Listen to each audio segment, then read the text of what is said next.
이 중국이 호주산 석탄 수입 차단에 이은 전력난 등을 이유로 요소 수출을 막은 건 지난달 15일이었습니다.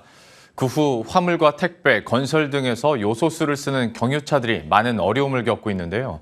정부가 여러 대책을 내놓고는 있지만 효과를 내기까지 다시 2, 3주 시차가 생길 수밖에 없습니다. 이재경 기자가 보도합니다. 환경부는 산업용 요소 또는 요소수를 차량용 요소수로 쓰기 위해 대기 환경과 국민 건강 영향에 관한 검토에 돌입했습니다.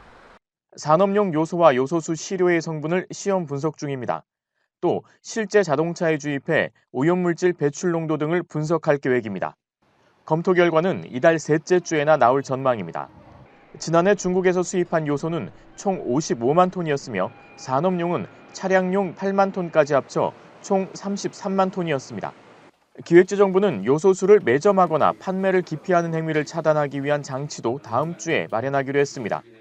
다음 주 중 물가안전법에 근거한 차량용 요소수 매점 매석 행위 금지 등에 관한 고시를 제정하여 시행하겠습니다.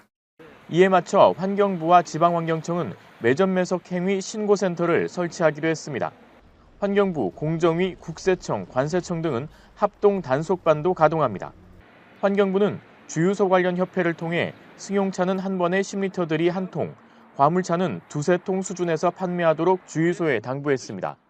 또 현대차 등 제작사에게는 각사의 글로벌 네트워크를 활용해 차량용 요소 또는 요소수를 확보해 줄 것을 요청했습니다.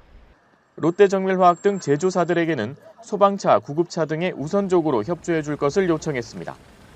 정부는 중국의 수출 재개를 위해 중국 측과 외교적 협의를 지속하기로 했습니다. 아울러 해외 공관, 코트라 무역관, 수입협회 등을 통해 제3국에서 새 공급처를 발굴하기로 했습니다. 수입 대체처가 나타나면 통관 지원, 조달청 수의 계약 등 다방면으로 돕기로 했습니다.